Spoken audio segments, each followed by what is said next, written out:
Alright, so I'm not going to beat around the bush with this video. This one's going to be fairly simple because it's an oil change. It's about anything, anybody can really do it, but for the time being, I'm just going to make a video on it because I have not found one on YouTube. And while I'm here, might as well do it. But the 1850 Perkins plug for diesel, if you have the gasser, it's going to be different. There's a plug right up in there, and it's got a 3/8 inch drive plug, which you're going to put a ratchet, any type of 3/8 inch drive device in there to turn it. And then this is my ratchet. This is the one I don't really care about, and it'll get a good oiling anyways. So, oh well. I'll probably wash it down here later this afternoon, but somebody's got to do it. But at any rate, I'm going to tell you right now. Let me crack this guy and get her draining.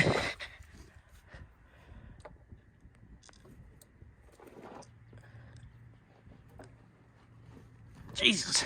Okay, after watching me struggle for a little bit, I had to get two hands on there and give her a couple whacks. But I think I got her.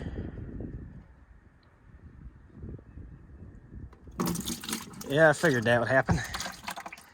Because there's a lot of oil in there. There's 12 quarts actually, which that's quite a bit. Here, let me put you guys down because I got to move that bucket back. Alrighty. As you can see, there's a lot of force behind that, and I'm sure experienced mechanics will have a lot better time doing it than I will, but in case you can't tell, I don't really give a shit. A, B, I'm just going to burn that right there, considering the fact that it's on the Rockway path into the shop, and I really don't see a need for grass right there, so it's alright for me to burn it off. That way it doesn't sink into the ground anyways. Obviously, I'm going to do it whenever the tractors move. I'm not that much of a dumbass, good grief. Don't be assuming that now. Anyways, as I've said, it holds 12 quarts of oil. You can take your pick, but I'm going to put Rotella T4 in here for on-road diesels, I believe. The gassers hold 8 quarts, but these guys are 12. And here's your filler port right here. As you can tell, I'm going to leave that plugged for now. And next, let's take this guy off and put a new filter on it because that is a mess. And it needs a new filter. So, I'm going to get to that actually. You know what? Why the hell not? I'm just going to go ahead and bring you guys along because why not? It's not really going to hurt anybody to watch this. You may watch me being a klutz, but other than that, yeah, that won't work. There's definitely 12 quarts in there. That's a lot of oil. A lot of people hate that. Mechanics tell you they hate that. That never gets old for me, honestly. I'm all right with it. Help if I get this fucking thing on there.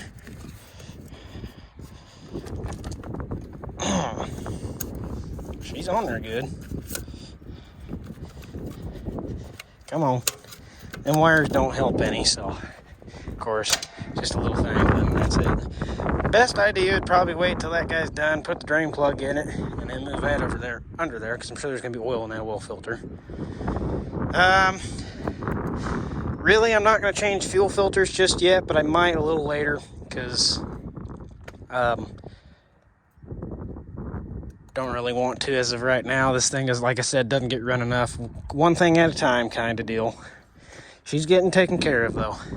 That may help with the blue smoke a little bit, and that may help definitely with the oil pressure, because that shit was thin as water, which is not good, and it smelled like fuel, so definitely good to change the oil now.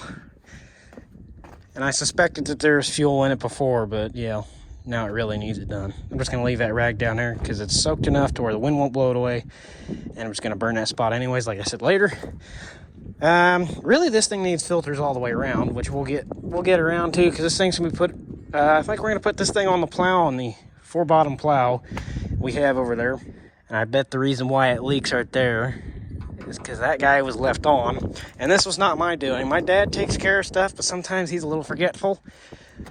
And leaving that on, and with that leaky pump, I'd almost bet money and went right back from inside that gasket and or it leaked through the pump and just went straight into the oil, because that's straight access to the oil right back there. And speaking of which, I need to order a proper pump for it with the proper fuel positioning lines. And I got a couple other things like the distributor on the VAC to order. I got Shit. I got quite a few things from RC cars. Yes, you can joke around about them, but they're actually kind of fun, and they're if you ain't working on these, that's kind of fun to wrench on them in the house and then bring them out and get one to go 50 or 60. Trust me, you have to drive one to understand that, but you get the gist. Anyways, I want to run to town and go get oil and filters then. I'm going to put that plug back in because it looks like it's done. Move that over, take that filter off, and then, you know, I'm just going to get everything ready, basically. I'll be back whenever I got stuff. Looks like I'm going to have to talk with my dad a little bit because that's not good. There's rust on it. Okay, there's the part number for the engine oil filter. 12 quarts Rotella T4 15W40 going right in there. Filter's gonna go right there. Okay, so there's 12 quarts of oil in it. It's right at the max mark, and of course, as soon as it runs and gets the fluid and everywhere in the filter, it'll probably go down to its proper mark. Put the fill cap back on. This would be no good if it's not on. I did hand tight and then took this, turned it a little further just to make sure it's a little past hand tight so it's not going to leak any, because my hand tight's not exactly as good as it should be sealed, but you know, you just got to figure that out. We'll see if it leaks or not. If it doesn't, yay. One thing you should do to the amateurs out there that don't know how to properly put on a filter, before you put on a filter, take the little rubber gasket that's in there, pull that off, get some new oil, keyword new, get some of the new oil, dip your finger in it, get a good amount on your finger, and then go around. I do both sides of the gasket to make sure that it's good and oiled. But most people do one, I do both sides just to ensure that it's got a proper seal. I put it back in, push it down as hard as I can, make sure it's in there, put it on there and screw it hand tight. And like I said, I'm not exactly all the way on whenever I do my hand tight with both hands for some reason, especially since it's been changing oil, so I'm slick. I get that guy and do a little bit snugger. I think I turned it maybe from there to there a little bit, so it's not like I'm going crazy tight or anything. I'm just getting a little past my hand tight to make sure it's on good. And we'll see what happens, because it's actually got proper oil in there, and considering there's rust on that oil filter, I'm not happy with that. So I think it fit in there just fine. Yep. So plug's nice and tight, fuel's on. It ain't leaking any out of the plug. So far the oil filter ain't leaking, but of course that's because it doesn't have any fluid going to it. All right, let's hop on there and see what happens. Don't mind the distorted grunting.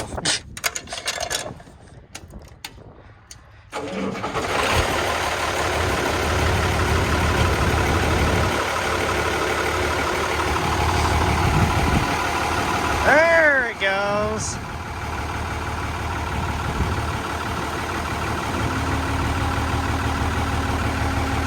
That's what it should be at, with fresh oil in it.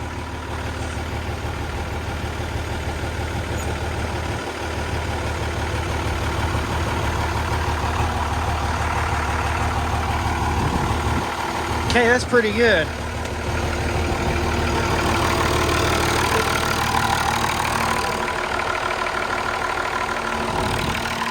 That's good there.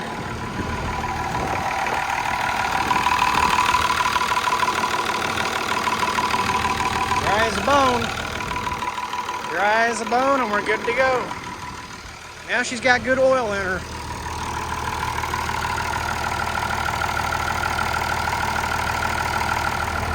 Okay, this is after the tractor's warm. It's running about 30 pounds of pressure. Smoke has cleared up quite a bit, actually. I don't know how that relates to it, but the smoke cleared up a bit.